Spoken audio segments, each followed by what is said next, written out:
welcome, welcome, welcome, welcome. The first thing that you guys need to know is that today we are going to be focusing on improvement, training, methodology, performance, blah, blah, blah. Basically, I'm going to help you get better at Valorant and better at whatever you want to get better at. So, let's take a look. Let's get right into it. So, overview. Obviously, the concepts will be related to improvement, training, why you're not seeing results, why you're hard stuck, why you're not ranking up, why isn't my aim getting better. We're going to cover it all. We're going to start off with the most obvious, but I'm going to do a chat check first to make sure everything's good. Screen share is good, guys. Can we get a thumbs up in chat? Screen share is good. Recording's good. All right, let's go. So, the most obvious. The foundation. Obviously, the foundation of all improvement, performance, learning, training, and anything else starts with outside of the game. If you're in the Neuroptima Discord already, I'm assuming you guys know this, but I'm not going to go deep into topics like sleep, caffeine uses, etc., because Neuroptima has already put out tons of content related to that, even on Clem's Twitter, talks all about that. So, yes, those are contributing factors. Even if you think, oh, it can't be that important, right? Or like, oh, you know what, it's okay to get away with chop sleep. It is not okay to get away with chop sleep. That is not okay. So just to give you a brief, quick rapid fire of what those things are that I'm not going to be covering too deliberately, is the first one is sleep. The second is energy levels. The third is your hydration and diet.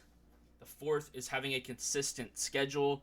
And the fifth is deliberate break time. We actually will talk about that one, so it's the only one that needs an explanation as well. But what we will talk about is what we should avoid. Okay, so I've coached over 1,000 people. For those of you who don't know, I've coached over 1,000 individuals. I have coached Tier 1 professional players. I've coached Tier 2 players. I've coached multiple Rank 1 Radiant players. I've coached all over the place, okay? And the reason why I want to talk about doom scrolling is because it's not necessarily that I even care if you use TikTok or something like that. It's just that, number one, for those of you who have a limited amount of time in general, your brain is going to get fried doom scrolling and you're not going to be able to pay attention. And the second is, if you're the kind of person who can only play 4 or 5 games of Valorant, it's probably related to your energy levels and you're not good at getting off of social media, checking out, and actually being present in the moment while you're playing. The huge problem that I see. Too many people are kind of half checked into their game. There's actually a really cool tweet that I saw Clem post of people who have their phone on their desk actually does correlate as a performance inhibitor. It takes away from your performance. So, very interesting to see that the science actually backs this because, yes, bro, you guys need to stop doom scrolling while you're playing. You get in this weird state of kind of playing Valorant, kind of doom scrolling TikTok, and don't worry, I know y'all are fiends. All y'all are going to act like you don't do this, but I know y'all are in between games swiping that phone screen. So how do we avoid this? Number 1, self-control limitation once you are aware of the issue. Number 2, removal of the devices or applications entirely. So delete that shit off your phone, get your phone out of sight, out of mind. And then number 3, allocated training or productive times where you are not using any social media or brain rotting. Basically, what I mean by this is that even if this is a real-life concept that we're referring to, or if it's Valorant training, you need to have a set amount of time for that training scheduled into your day where you restrict yourself from getting on social media, okay? So that means I'm doing 5 death matches in Valorant. During that time, I'm only on Valorant. I'm not opening Chrome tabs on Twitter, etc. I'm only on Valorant. So that's a huge part of it. You don't want to go in and out of, TikTok, and then game, TikTok, game, TikTok, game. No, don't do that, okay? Restrict it entirely. An example is if you want to train for 1 hour, remove the device from your room and just grind the game. If you want to break, go into another room or setting to get on your phone. That's just it's just some general advice so you can start to, you can stop associating the use of your phone with your gaming setup. Your gaming setup should be a little bit more focused. This is for really try-hard players, to be honest. I wouldn't worry about this if you're below Radiant, but if you're above Radiant or if you want to go pro in this game, it's a really good advice. Just completely don't use your phone at your desk at all.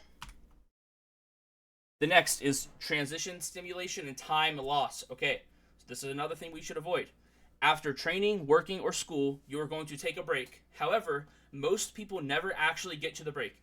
they get stuck in transition, brain rotting on social media, or playing Clash Royale, etc. You need to stop wasting time in transition and actually rest.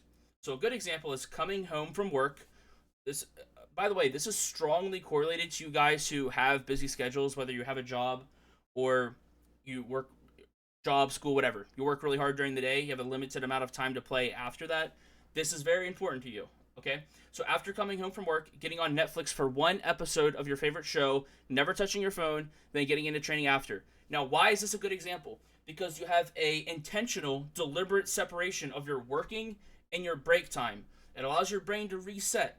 It allows you to actually feel satisfied with a break. Okay, not some high dopamine receptor grinding that's supposed to be called a break. So a bad example is after coming home from work, you get on the couch, you turn on Netflix, and also get on TikTok. You're not even paying attention to the show, just brain rotting on TikTok or playing Clash Royale, stimulating your brain too much for an actual break. Okay, the whole TLDR of this is two things that you need to understand. Is that one, your breaks should be intentional. They should not be random. They should say, you know what, after 2 or 3 games, I get burned out, I'm going to take a deliberate break. Now, you don't want to get stuck in the transition period where you're kind of doom scrolling and kind of taking a break.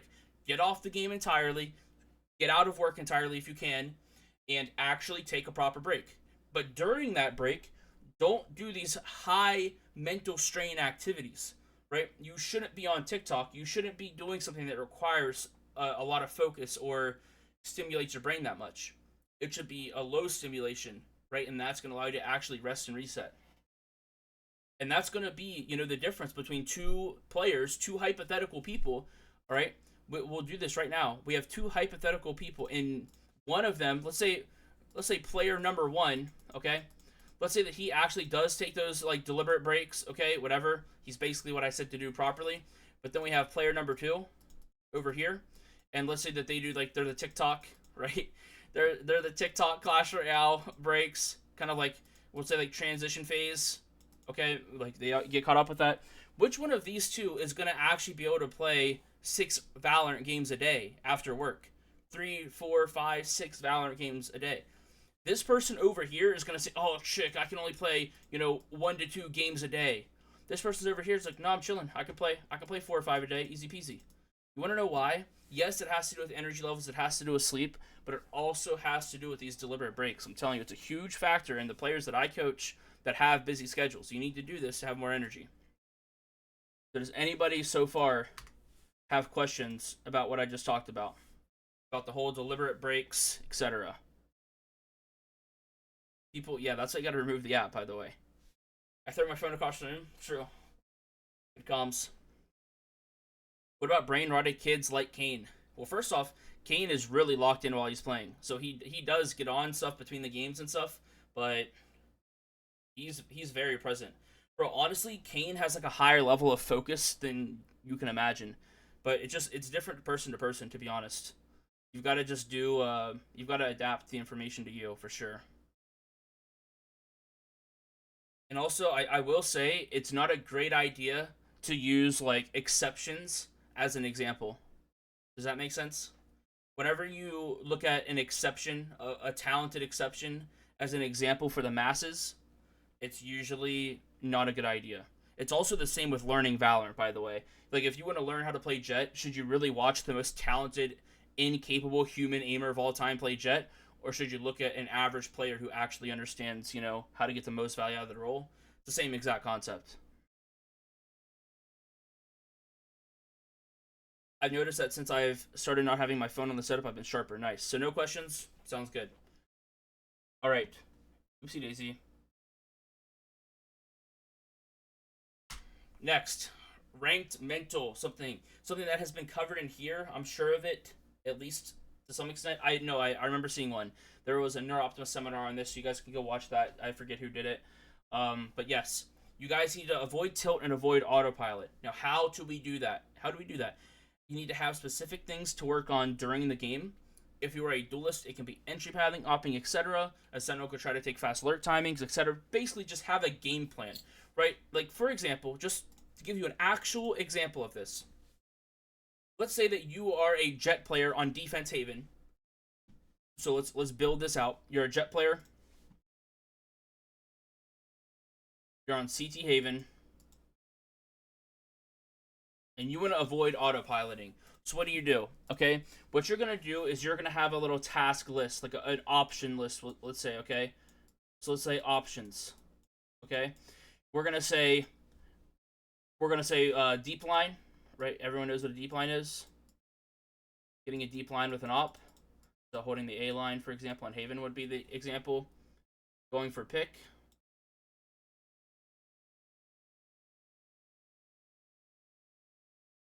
Forgive my mouse writing.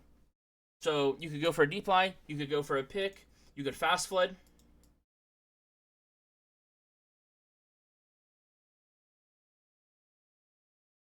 Etc. Okay, basically you have multiple different objectives that you could choose from. And then now, when round one starts, what are we gonna do? Well, let's do deep line. So round one, let's just hold the deep line today, right? And then as you can see, let's say round five comes. It's like, oh, okay, I want to mix it up. So round number five, what do? All right, let's start fast flooding. All right, we got shit on. So now round five, we're going to start fast flooding. You can understand that now when we go into CT Haven on Jet, it's no longer ambiguous, waddling around all over the place. You don't know what to do. You have a set amount of options that you know are good ideas, and then you make sure you just pick one of those at the start of every round. Now, it's kind of a chopped explanation to some extent, but does everybody understand that concept? We're just having some sort of objective in the round. It literally makes it impossible to not autopilot. It locks you into the game. It also makes you read the game to understand which option is the best. Let's keep looking. The next, guys, the improvement paradox. Well, I think I have talked about this on Twitter before, but normally this is for the programs. So, what is the improvement paradox? The improvement paradox occurs when players seek instant gratification and do not trust the long-term process. Usually, this stems from players only considering short-term progress results, and because of this, they get stuck in a cycle of bad habits, practicing way too many things, and never actually becoming great at anything at all. You need to trust the process. You need to understand that someone like myself has been there. I have been face-to-face tasked with trying to improve at much more complicated, much more higher-level stuff than you guys even know exists yet in Valorant. I promise you, as someone who has been there, you will look back at what you're trying to accomplish right now and think, wow, I overcomplicated that. Whenever I was focusing on my bursting, why did I make it so complicated in my own mind? Why did I do that? Why didn't I just focus on it? Why didn't I just play 10 death matches a day for 10 days in a row on one simple concept? Why didn't I do that? I'm an idiot. That's what you're going to think looking backwards. Now, what is the improvement paradox actually? Let's talk about it. The improvement paradox is, you guys are in a Discord right now seeking content, seeking education, etc. And you are a prime suspect of being an improvement paradox enjoyer. All right, you're all prime suspects. Those who seek out education tend to be the ones with this problem. So it's really important for you to understand this. What ends up happening is that you guys, instead of looking inside your own gameplay and refining your skills, you look for more and more education. I'm going to give you guys an example with myself because I don't want to use any of you guys as an example. Let me explain this to you. So, all of you guys have heard Clem talk about what you need to do to feel better, to live a healthier lifestyle, to optimize yourself for performance. You guys want to know something though? Is that I teach people to not take caffeine before bed. But guess what my fat ass does all the time? You guys aren't going to believe it. Sometimes I'm getting angry at my ranked game. It's 8 p.m.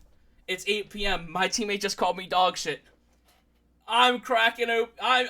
I'm downing everything.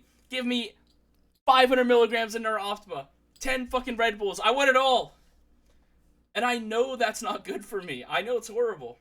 But, now, so with that being the case, if I make that mistake, you guys got to also understand that on Valorant, all of you are making that mistake all the time. Every round that you play, basically.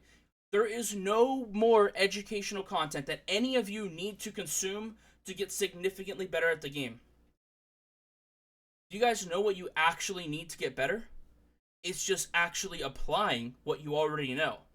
99% of your problem comes in the application phase of the issue. It's all of it. You guys are wondering why, Trick, how can you coach somebody and they go up 500 in 2 weeks? Do you think I'm teaching them stuff in that time? Or do you think I'm saying, hey, you know what? You need to get better at these 3 basic things. And I tell them how to train those basic things, and all of a sudden they get better at it. It's not rocket science, guys. It's not. It's applying your knowledge. It's all you have to do. So the reason why I talk about the improvement paradox is because you need to understand, instead of trying to overcomplicate improvement, instead of trying to look externally for improvement, I really need you guys to lock in on one particular thing and actually improve that. Stop looking for other stuff. Stop looking outside of your gameplay, because there's so much you could already focus on right now. You don't need more. Now, training methodologies. In the next few slides, we will be discussing various training techniques and definitions. Understanding these is important to ensure you have the tools needed to improve. Guys, this is really just giving you guys a weapon to use, is what this is. I'm telling you guys a bunch of different high-level concepts of training and explanations for that. That way, in case you want to go on your own training course, and we will talk about this later, you kind of have the tools needed to do so. So, an easy way to think about training in the most simple way possible, or improvement you could say, is just this little simple flow chart. Is that number one, your sleep, health, energy levels, etc. is the first step. There's no skipping this part. If you skip this part, everything else crumbles. Not only is your training worse, your improvement's worse. Your learning's worse, your performance is worse. It's all worse. So it starts here, outside the game. Obviously, sleep and health is the first step in making sure you're not limiting your improvement. Gamers are extremely prone to these things, like insomnia and negative health conditions. Next is effective training. So this could be your second step after you've had that good foundation of out-of-game activities. And that's because many players are either wasting their time playing mindlessly or overcomplicate the improvement process to the point where it's a detriment. Obviously, you don't want to do that. And we are going to cover how you can make sure you avoid that. And then the last one is you will see improvement, right? We're going to talk about what improvement actually looks like, how you need to conceptualize it. But this is just a basic, super simple flowchart. Starts with sleep and health, etc. Then you need to make sure you're effectively training, and then you will improve. Now, what are some basic training examples? Okay, so active training. Active training is when you're actually training something in the moment, like actively. It's in the name. So think of deathmatch, think of ranked, think of aim training, think of lifting a weight. Anything where you're just actionably doing something. That is active training. That's a lot of your training, but that is one method of quote-unquote training that we'll talk about. The next, it's a little bit more complicated, but it's all still very, very basic, is pre- and post-activity training. So a pre- or post-activity training is doing something like server work. So if you're a Cypher player, getting all the lineups that you need. If you're a Sova player, getting those lineups, etc. And then VOD reviewing after the games, attending a seminar like this. All of those are pre- or post-activity training. Basically, you're not really actively working on what you're trying to improve, but you're getting the resources together that's necessary. You're putting yourself on a better track, etc. Both of these are important. And the last one, and the most complicated, nuanced one that's very important to understand and also utilize properly, is awareness and automatic training. And it's literally just the process of bringing awareness to an issue and then automatically adjusting over many reps. This, to be honest, this is where, without you knowing it, 90% of your improvement is in this third category, and it's very difficult to coach this category. It's very difficult for you to comprehend this category. I understand that, but it is where improvement derives from for every pro player, for every top level player. And as you guys set down your journey of improving, once you feel like that pace pick up and you start to actually, feel a lot of improvement really fast, this is actually where most of the stuff comes from. Now, I do want to say, how can I get to a point, or how can you get to a point where you can make sure that, okay, how do I do automatic training? Well, first off, you need to make sure you're avoiding autopiloting, right? Or else you're not going to automatically adjust. But intentions before you execute something is what ends up being correlated to your ability to learn. So, if you play a round of Valorant, okay, and let's say that you're opping on Jet. If you just op on Jet in some random spot, you pick a random spot, maybe you think they're going to go there, you op, improvement is this big question mark right here. Maybe you whiff for something, the round feels vague, it feels ambiguous, it feels weird to understand what you could have done better. But if you head into that round with the intention, you know what? This round, honestly, this round I'm gonna go for the peak over the short box. Okay, so, or I'm gonna go for the peak through the brick smoke. Let's say the enemy team's defaulting. This might be a little bit too high level for everyone in here, but you guys know what I'm talking about. So let's say the other team's defaulting here. Let's say, okay, I'm gonna go for this pick through the brick smoke, and you go for the pick, and let's say you die. Okay, let's say it doesn't work. Let's say you die. Do you guys understand the difference between this player who just intended to do something, attempted it, and then failed, versus somebody who did something random and now they didn't learn anything? What do you guys think is the difference?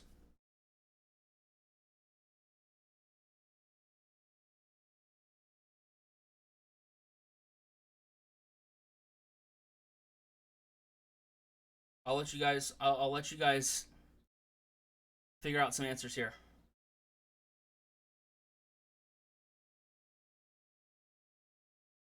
Tension versus autopilot. It's true. But let's just say you're this jet player. What's the difference? Let me just pick your brains. And we're gonna talk about a lot more complicated what I'm hinting at here. It gets a lot complicated later on. We'll talk about it. It's gonna be a large part of the session. It's the most important thing you guys need to know.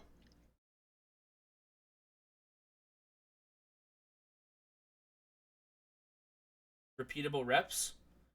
Okay. I'll give you guys like 10 more seconds so we don't waste too much time. He can reflect, and also the subconscious picks it up automatically. Exactly. This is exactly. Let me turn off this so I know your name. But yep, both of these are true, right? There is an instant feedback in your brain that activates, an instant feedback loop where you input X and then your brain does it, and then you get feedback, a response, and then you can adjust based on that. Actually have a feedback loop that you're aware of, that you intended to create in the first place, and that process where you start to get into that loop, it doesn't even matter if you make a good or bad play at that point. It doesn't matter, because that's when you're going to learn. That's when subconsciously your brain is going to remember that, because it was intentful. You guys, this is a huge part of improvement. I understand this is a bit vague. You guys, some of you, it might be a little over your head. Some of you are completely understanding this. I promise you, if you have any hopes of wanting to be a professional player or wanting to get Radiant, this is a massive part of the game. Is that those pre-intentions, right? Before you ever enter a gunfight, before you enter a round, the intention to execute something and actively make a decision that triggers that instant feedback loop. That way, your brain recognizes it, and just for yourself, you know what went wrong, and you could, flow chart from there what you should have done better. It is literally the difference of you getting better extremely fast and you just waddling around for the rest of your career and you'll never become great. It's really that serious. So, that's the reason why I wanted to bring it up early. We're going to talk about it more. So, just wanted to talk about the awareness automatic training, but we'll talk about it more later, so let's keep going. 3 more types of improvement. So for all of you guys, after you end this session, exit this session, what exactly can you do if you want to improve? Well, the first one is brute force. And a brute force learning is setting a set routine for yourself to follow, and that includes a large amount of practice, aim training, and ranked play, etc. Basically, brute force is for the person who has a lot of time. Maybe you don't know exactly what you should be training. Maybe you're not smart enough to know what you should be training, or that doesn't even exist. But let's say that you perceive yourself as not smart enough to realize what you should be training. So instead, you kind of replace those targeted reps with just straight up brute forcing it. You can also brute force with like a targeted goal as well. Like, let's just say that you're horrible with your first shot accuracy. You could just play 15 death matches a day for a week, purely focused on it, and just brute force the skill. Because maybe there's no deliberate training that helps you, so you just need to brute force it. So it is an effective learning style. The next is passive learning, and that is exactly what we just talked about there. Another level to this, though, is if you want to make sure that you're passively learning, like I said, just make sure that you have intentions in the first place. That way you can actually get that feedback from yourself and adjust as time goes on. And also, you have to be present in the moment. Being able to passively learn is highly correlated to your being present and mindful in the moment. If you're out of the round, if you're, not fully locked in, you're also not going to learn shit. So you actually do need to be fully focused. If you're just waddling around playing for funsies, you will never passively learn. You'll blink and the game's over, and you'll not know what went wrong. And then the third is targeted reps. Targeted reps is focusing on single issues and resolving them one by one with targeted training methods, routines, and educating yourself on that particular issue. An example of targeted reps is using deathmatch for targeted DMs, right? If you're focused on 2-bullet bursting with rapid movement, then you play 10 death matches a day on that one particular concept. You could do prerequisite research on that concept, YouTube videos, seminar education, anything like that. It could be, let's say it's not mechanics. Let's say you want to bait more. So to get good targeted reps on baiting, what you do is you play like Clove, you watch a bunch of Clove players, you make sure you study what they're doing, and you say, you know what, on attack side, I'm not going to entry. I'm going to take the fights that I want to, but I'm really going to force myself to try to be second in and do my best at having good crosshair placement on the info they give me and go in and trade effectively. So you target that one specific issue, you go VOD review that issue after the fact. So basically you're isolating a variable and just reviewing and doing that one particular target. The 3 basic ways to train. Now, what is isolated variable training? Oh my god, the term that I always use, that if you haven't heard this, then you probably never learned from me before. Isolated variable training is the process of selecting a specific mechanic you want to improve and hyper-focusing on that particular issue. This is an extremely important concept to understand. Once again, I need you guys to pay attention if you are someone who wants to learn, wants to get better. So, it starts with variable isolation. So, let's say that you are a jet player. If you want to get better at opping, okay, we're going to isolate that variable. Funny enough, we're not just going to get better at opping. Okay, so let's say that you're that jet player again. So let's build it out. You're on jet. And you want to get better at opping. What? How do we get better at opping? That's the question. Getting better at opping is too vague. It's not a narrowed focus enough. So you know what we actually have to do? We actually have to break down opping into, what does that even mean? And, okay, so what should a good opper do? Well, let's just say, there's aim with the op, right? Your op aim matters, so we got to focus on our op aim. Our op positioning matters, right? And then, let's just say our comms with the op matter a lot too, right? Because that's going to affect our team setup on the map. If I randomly just go to my Sentinel's bomb site for fun, and then they take the other bomb site, that's my fault. So, there's 3 things here you can focus on. And now, each of these can have things that you train them, or can have different ways to train them through quote-unquote IVT. So you could literally do death matches with the op or aim trainer with the op, right? But in this case, let's just say aim trainer. Let's just say aim train scenarios that help with the op. Okay, so this is how you can isolate and train the variable. For positioning, you could do VOD, you do VOD review, you do study pros, and then also I'll say predict in game. So try to predict where they're going in the game. So you focus on these if you want to focus on positioning. And then I'm not going to build out comms, but you get the point at this point, right? So the whole goal here is that you start with some hugely big concept like jet. Oh, I want to get better at jet. Okay, well, what do I want to get better at on jet? Okay, am I opping? All right, well, how do I get better at opping? What even is opping? Well, opping, okay, I need good op aim, so I'm going to use aim training to make sure that I'm doing that, deliberately selecting scenarios related to opping. That way I can focus on this one particular thing, and then once I feel like I've accomplished training this section here, then now I'm going to move on. Now, okay, I need better positioning with my op. I got to VOD for myself, I got to study pros, and when I'm in the game, I got to predict where they're going. So now after we deliberately train that through those studies, through those VOD reviews, and through going into the game and actionally trying to predict where they're at and reviewing that prediction, after we accomplish that, then we move on to comms. So do you guys understand how it just gets more narrow and more narrow the more that you go? You start out with this vague concept, you narrow it down, you narrow it down. The worst thing that I hear from people, okay? The worst thing is that they come into they want coaching from me. They say, Trick, I want to get better at Cypher. Oh, Trick, I'm not good at Cypher defense. What the fuck does that mean? What does that possibly mean?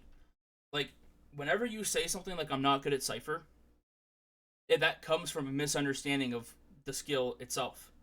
You need to make sure you're breaking it down into these more specific things that you're working on. And if you can't do that, you're not going to improve.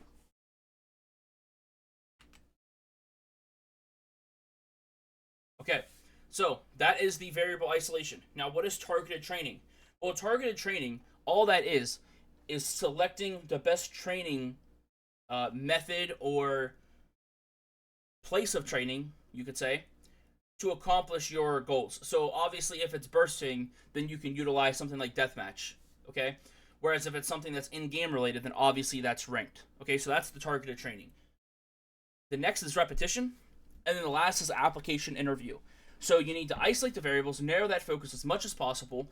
Then you deliberately target that training, right? So each individual thing that you're covering, you target that properly, you train it properly. Then you got to make sure you repeat that. Repeat that for a long period of time. We're not talking about, oh, this is a 1 day thing. 90% of the people that I coach, they say, oh, well, I tried this on Wednesday, and then Friday comes and I get a message say, Trick, I switched to Arena. My God, do you guys know how much I get that message? They'll be on Monday. They will be working on Jet Op stuff, and then on Wednesday I get the DM. Trick, I think I should switch to Arena. It tilts me so hard. It tilts me to my core. Okay, it takes days, weeks, etc. for training to kick in. Stop bouncing around so much. Let repetition run its course and trust the process. And then the last is application and review. So obviously, after you train these, you have to apply it to your game naturally. The goal is to make it instinctual at the end of the day. And, of course, reviewing yourself and reviewing your application of it. Okay, what not to do. Do not overanalyze before allowing for repetition to run its course. This is exactly what I just talked about. Like, oh, Trick, it's not working. This isn't working. I'm not good at this. Bro, of course you're going to suck at it right away, okay? Let repetition run its course. Keep adapting. And then give yourself the best reps possible. You'll come out of it on top. Do not bounce around all over the place with what you're focusing on. Stay on 1 to 2 mechanical issues for 1 to 3 days at a time, depending on how much you play. So, this is a bit nuanced. If you are a borderline pro player, then you could probably focus on multiple mechanical concepts every single day, while also looking at your communication. So you might have like a commutative thing that you're trying to do today, an agent-based thing you're trying to implement today, and a mechanical concept you're trying to implement all in the same day at the same time. But a lot of you aren't pro players. The lower the rank you are, the less things you should be focusing on at once, and the more time you should be giving yourself to work on those things. That's the easiest way to put it. If you are a newer player to this game, it could legit be 3 weeks of just purely focusing on one concept. If you are a borderline pro player, it might legit be 2 days of you focusing on a pretty complicated concept. So it really depends. And then also, do not build long-term bad habits and justify it with isolated variable training. So the reason why I put this in here is because a lot of times people will, for example, let's say that you start focusing on first shot accuracy, you deliberately train it, etc., and then all of a sudden you get into game and you never spray. You just try to tap everybody that you see because that's what you're focusing on. Okay, that's not the goal. The goal is to have that in your tool belt and work on it as a tool in your arsenal, not to force tapping in every single situation in a ranked game, right? You train that in a deathmatch, and then in the game you shoot normal, and then the effectiveness should take place naturally, not forced in the ranked game. Next, the application of information. Applying knowledge is 100 times harder than just understanding something, okay? Let's talk about some actionables and how you can see results fast. All right. So, the improvement sidewalk. We're going to talk about this. I'm going to take you guys down a path. Before we go down this little path that we're about to walk down, it's going to take like 10 minutes. Does anybody have any questions about what we've covered so far? Any questions, anything like that? Even if you understand it, just say, yes, sir. What do you guys think?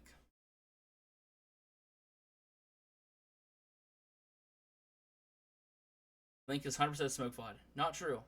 One question. What's up? Will this VOD be posted? I'm sure Neuroptima will upload it. I am recording.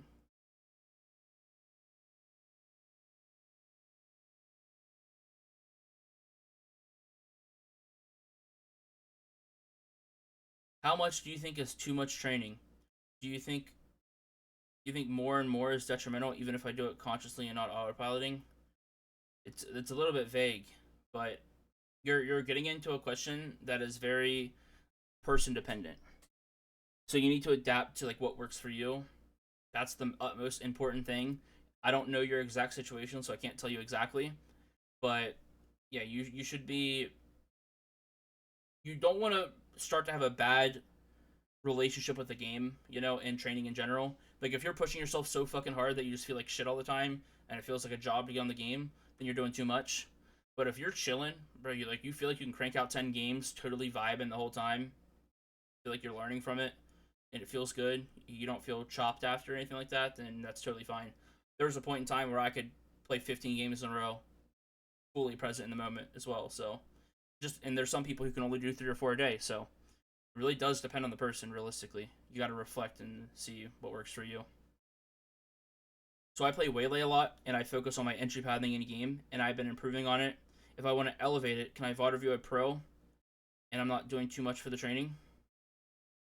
Okay, so I believe your question is just asking, can you review a pro for entry pathing? Yes, of course.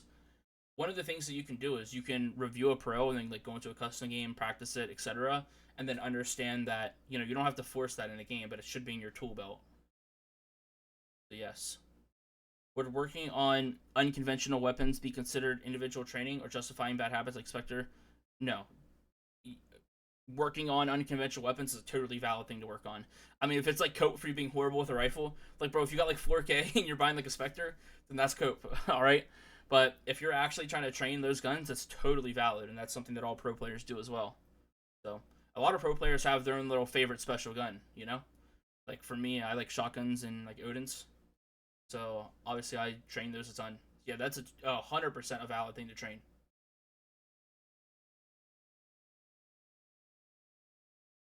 And I'll give you guys like 15 more seconds or so for questions before we go down this important path.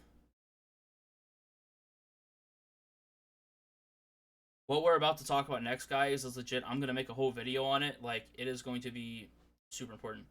You, for sure, have read the book of Inner Game of Tennis, right? No, I haven't. But everyone's told me to read it. And there's another one, too. Poker or something like that, too. But I'll read both of them one day. I've heard that they're good.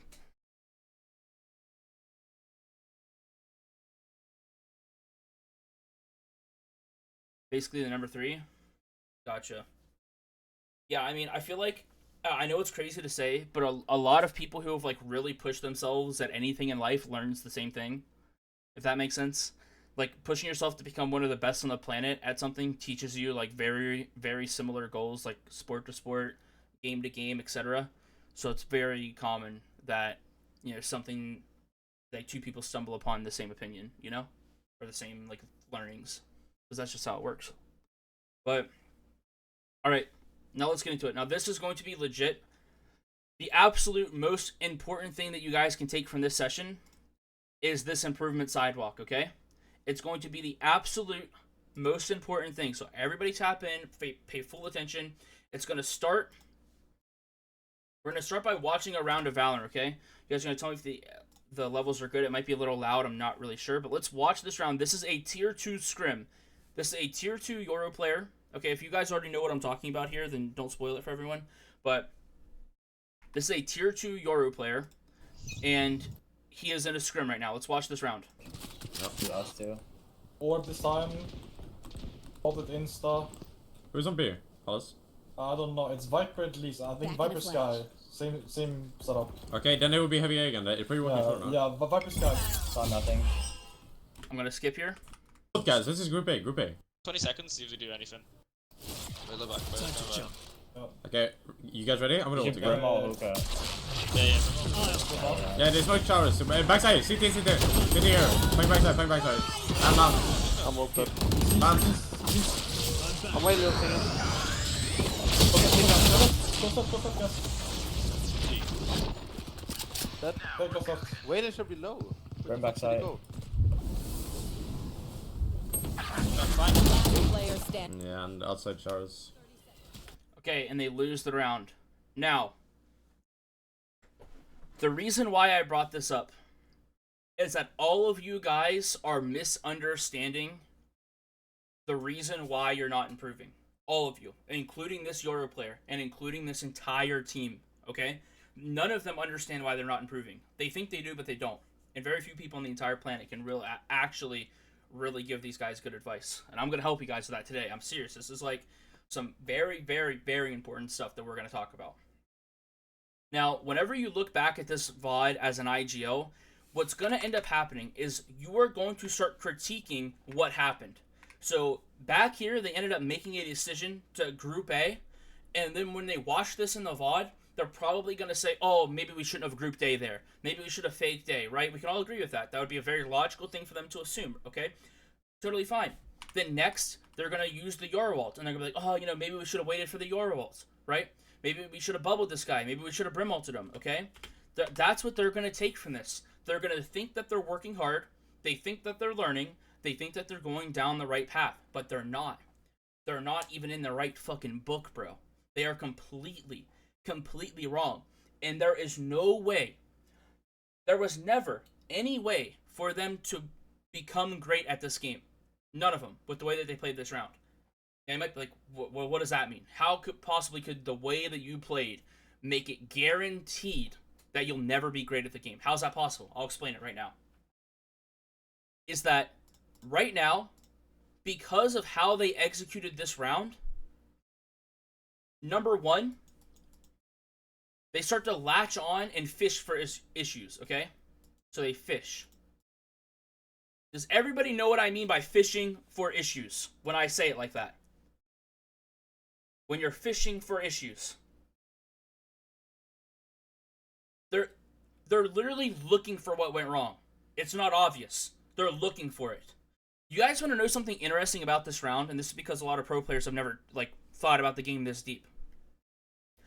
If we showed this VOD, right now, if we showed this VOD to 5 tier 1 pro players, do you guys understand they would say 5 different things? Seriously. If we showed this exact round to 5 analysts, 5 coaches, 5 tier 1 pro players, you would get a bunch of different results.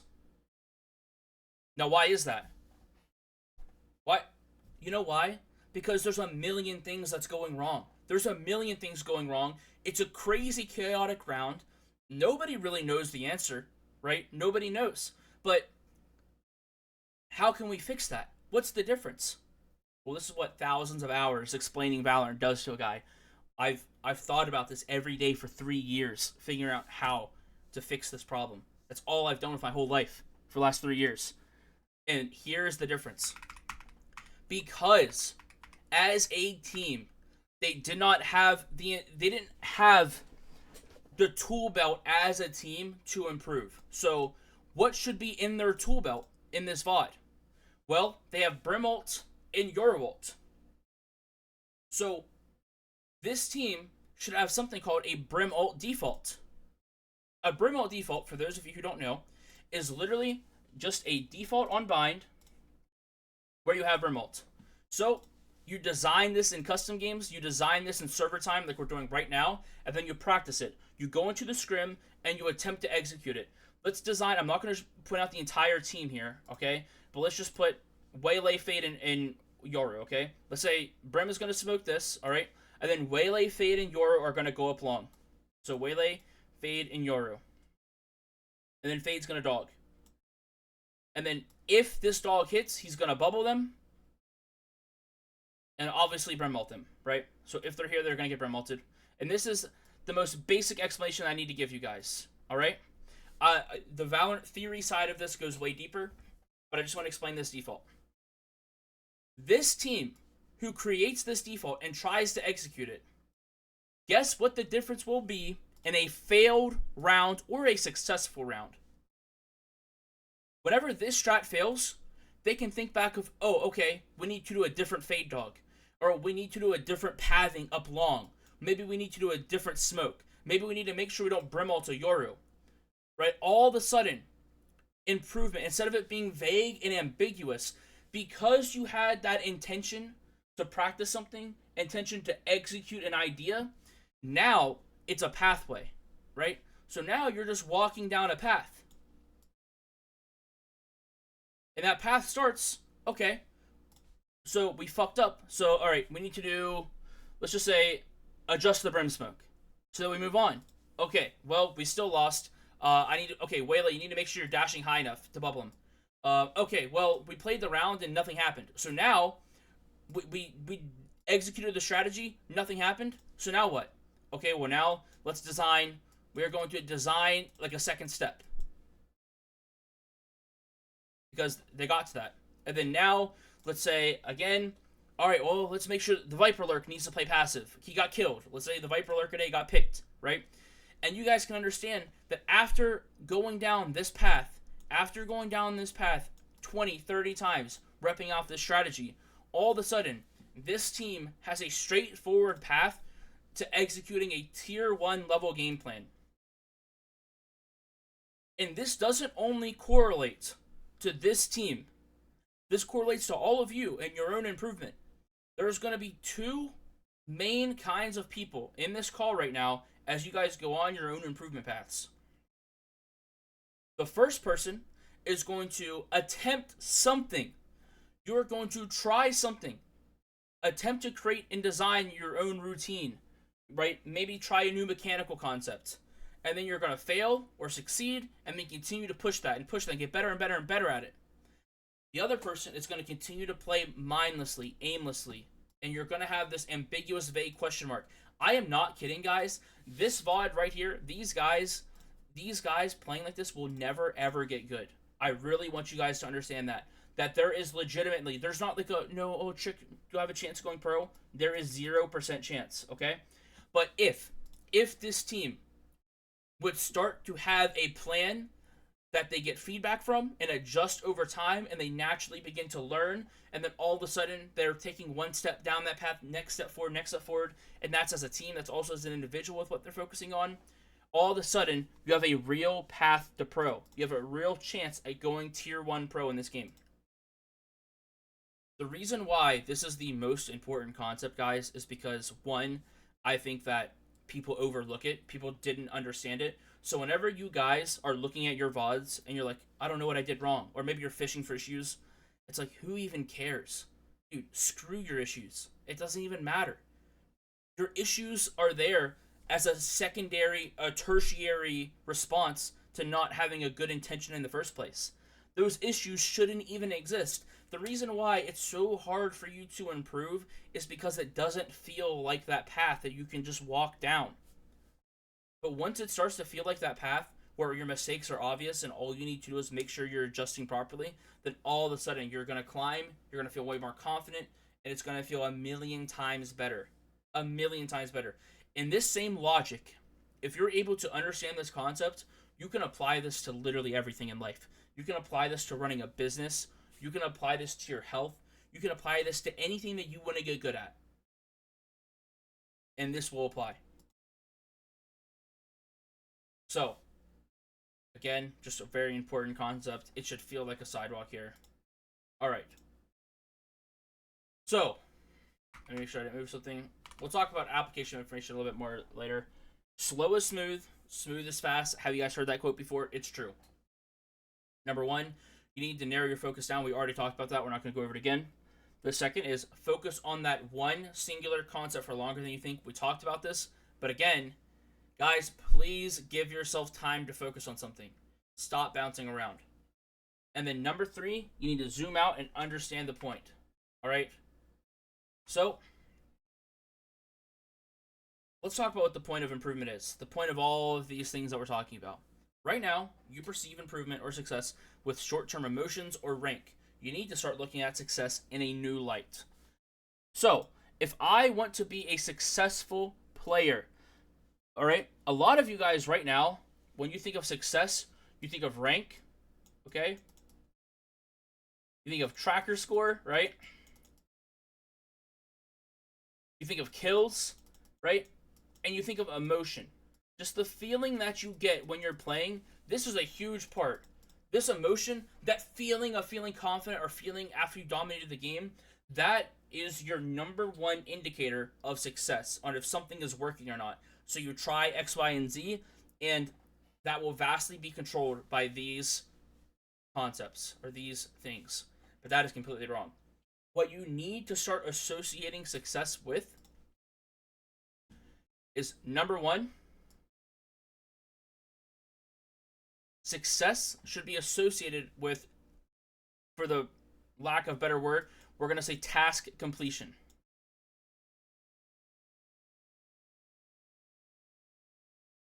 Now, what do I mean by task completion? So, you think this is successful, but let's talk about what's actually successful. So, let's say that you are a player who wants to get better at Euro and you also want to get better mechanically. So, you know what you're going to do? You're going to say, okay, I'm going to do 5 DMs per day with a focus on 2 bullet bursting, because that's one of the concepts you want to work on. Also, we are going to look at 1 Egster VOD, lol, 1 egg VOD per day. And let's say on like a health and outside the game standpoint, we're going to wake up 8:00 a.m.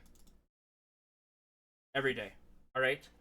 Now, the reason why you need to associate success with task completion is because instead of playing the game of volatility on if you're playing good, then all of a sudden you think what you're doing is good, you just need to make sure you're assigning yourself good tasks to do, right? Good focuses to accomplish, good things to work on in ranked, etc. And as long as you're focusing on good things, then you'll get good results. So this person here who correlates their success to their ability to complete what they set out to do, which is 5 death matches a day, 1 egg servad a day, and also fixing their sleep, waking up at 8 a.m. every day. The person who completes that and views that as a successful week, even if they went down in rank, if they view that as a successful week, now this person is going to actually, again, have a chance of going pro, okay? You want to focus on the methodology. There's actually a really good quote for this. Does anyone know there's a really common quote about this exact method that I'm talking about here. But you want to focus on the process, not the outcome. Process driven, you could say. That's a good quote. So, does everybody understand the difference there between correlating success with short-term emotion and results versus process-oriented success? You guys really need to just set out your tasks that you need to do, okay? Make sure you're picking tasks that you think is going to help you get better, and then focus on accomplishing those tasks. You could call them goals. I don't know if you want to call them goals or not. I really don't care. But those tasks should be easily achievable, okay? That's one prerequisite. Those tasks should not be, up to chance of if you can complete it or not. They should be easily achievable. So you set those achievable tasks, you complete them, then now you'll understand if you're successful or not just by the completion of them. We should be wrapping up here soon, but there's some things we need to talk about. So, a little recap. I feel like we really don't need to build too much of a recap here, all right? But I really just wanted to use this slide to build a kind of a TLDR for you guys of what you should really focus on. Oh, I can't type there. We'll build a plan of improvement after. So, a quick little recap of the most important things, okay? Number 1 is not overlooking what you already know, all right? So, you guys need to make sure that you do not overlook the knowledge you already have and seek out additional education. So I guess we'll say utilizing the knowledge you have over seeking out additional education. Number 2 is IBT and narrowing focuses properly. Number 3, improvement path. Improvement should feel like a walkable path. And number 4, what do you guys think is the most important? I would say probably What do you guys think? What do you guys think we should put for number 4 for a recap of the most important things? The first one is utilizing knowledge you already have over seeking out additional education is a huge one. IVT and narrowing. IVT is isolated variable training, by the way. And narrowing focuses properly. Number 3, improvement should feel like a walkable path. And then number 4, what do you guys think we should put? All the success. There you go. Process-oriented view of success. Okay. I like that little recap. So, I do think, honestly, the 4th one's a great point. If you guys are going to take anything from this, that's what I would do. Get yourself to a point where improvement feels like you're walking down that path, that it's in your court to improve, okay? Make sure that you're narrowing focuses properly. Whenever you guys go out on your own journey of wanting to get better mechanically, make sure that you don't say, oh, I want to get better aim. Well, what the hell does that mean? Right? Narrow it down. Focus on the individual things that you need to focus on. And I talked about the rest. Now, I want to build an example plan of improvement. Okay? Now that you guys have the knowledge, let's build an actionable plan. So, let's do a hypothetical. Let's say that you are a... Let's just do a little... We might need 2 slides for this, okay? So we're going to do a description first, okay? Player description. Should I use somebody from chat, or should I actually, like, make somebody up? Well, why is this highlighted? Player description. Alright, so let's say Yoru player. Let's say Yoru main. What else? Works 9 to 5. Trouble with mechanics. What else should we put for this guy? What else should this guy have, guys? This is a random hypothetical guy. What else should we give this guy? What other attributes? So he's a Yoru main who works 9 to 5. What else do we think? Autopilot issues, good one, good one, good one. Let's say does not abuse or issue with op.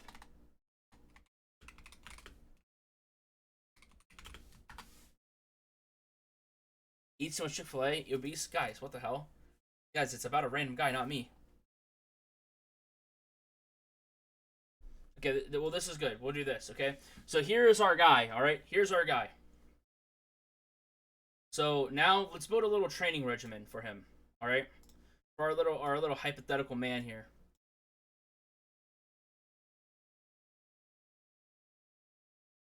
So what we're going to do is we are going to focus on, let's start with Yoru. I'll build a whole new slide for this. It's going to be a lot. So how do we improve this guy's Yoru gameplay? Well, we are going to do 1 pro/streamer VOD review per day.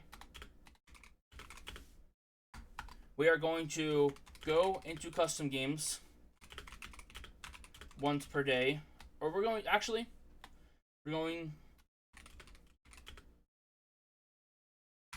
1 map every 1 map for 3 days straight, improving utility on that map, and the VODs will be correlated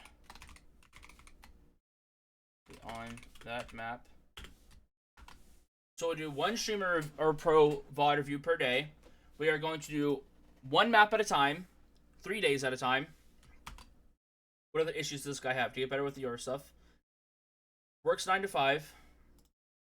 Let's do this. I hate when it does that. It's because I don't press enter. And then, let's say, deliberate. We're going to do deliberate breaks to push for better energy levels. Consistent and healthy sleep. Waking up.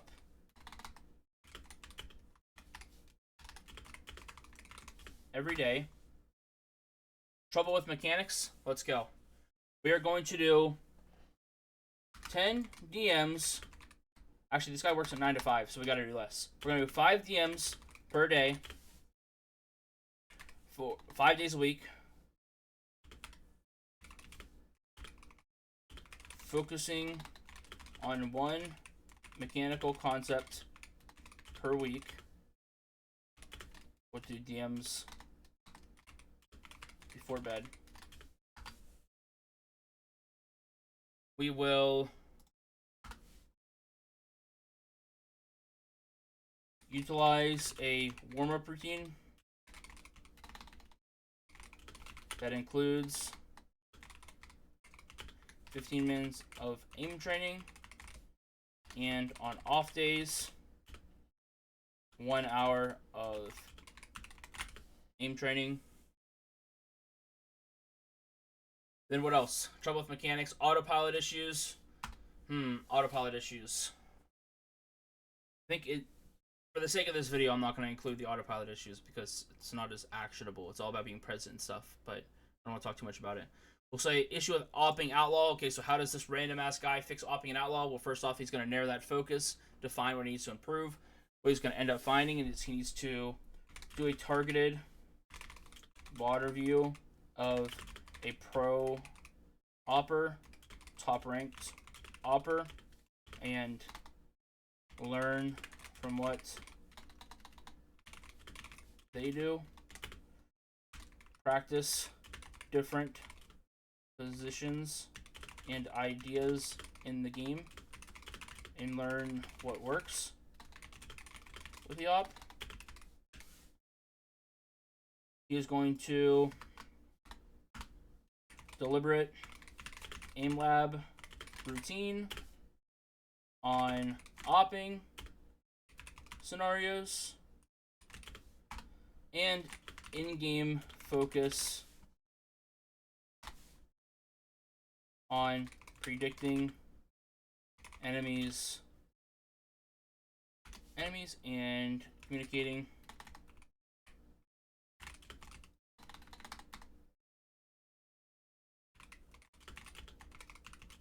to his team.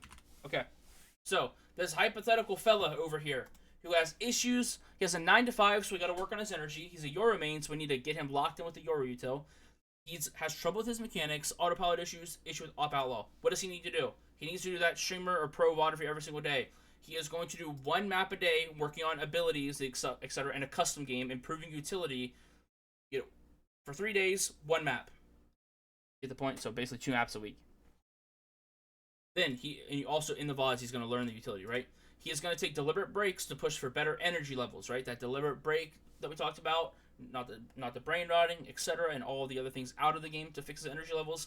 Then he is going to get consistent and healthy with his sleep.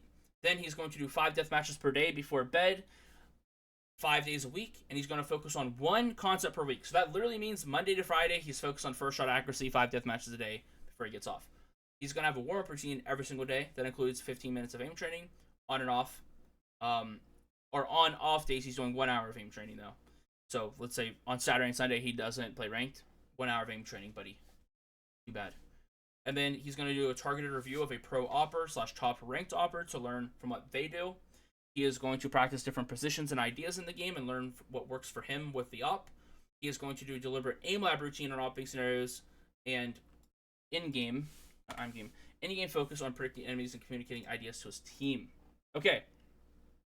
So, this is basically the reason why I wanted to show you guys this is you kind of want to make an outline for yourself. It doesn't need to be this in-depth, but you can kind of compartmentalize what you need to work on, right? You have your out-of-game stuff, then you have your agent-based stuff, and then you have your mechanical stuff, right?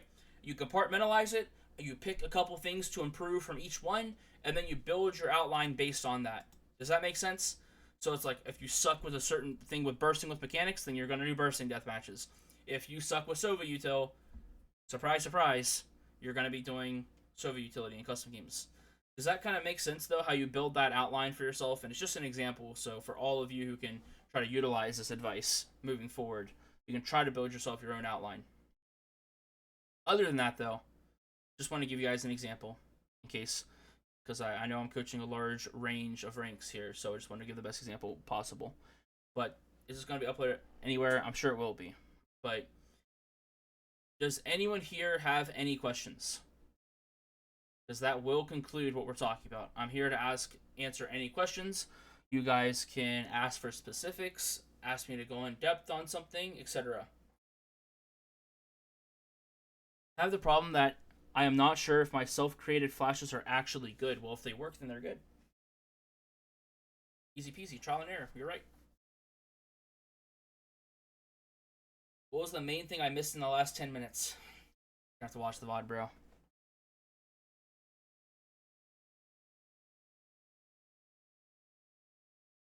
Is there a super TLDR you can give? I'll make sure I upload this somewhere, okay? So look out for that. I'm sure Neuroptima probably uploads all of these, though. So I think you'll be able to watch the whole VOD. It'll be better than a TLDR, I promise. Is there anybody who has any questions related to the concepts that we covered, related to improvement, if you have any issues with improvement, etc.? Now is your time to ask before we end the session.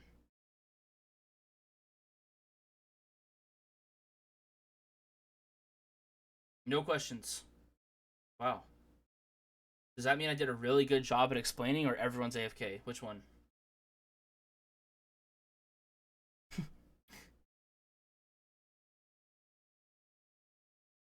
Good job. Thank you, bro. Really good job. Understood it good. There you go. So do you guys feel like you're all confident moving forward? A lot more confident in your improvement? Really hone in on that improvement path thing, by the way.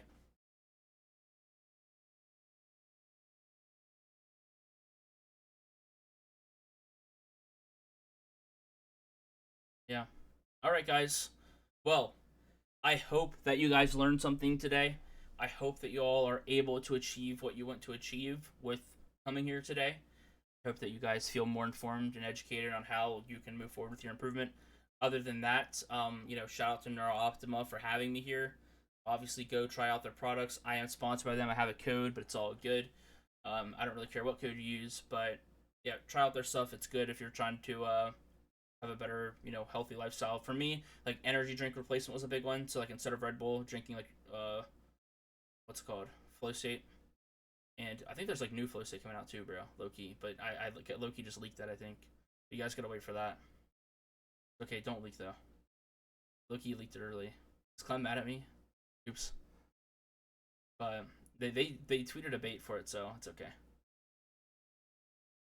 But yeah. Leak Send trials. I don't even know. How old are you? 26. 25. 26. No, 25, yeah. But anyways, guys, thank you guys for coming, and I'm gonna end the recording. I'll see you guys later. Peace.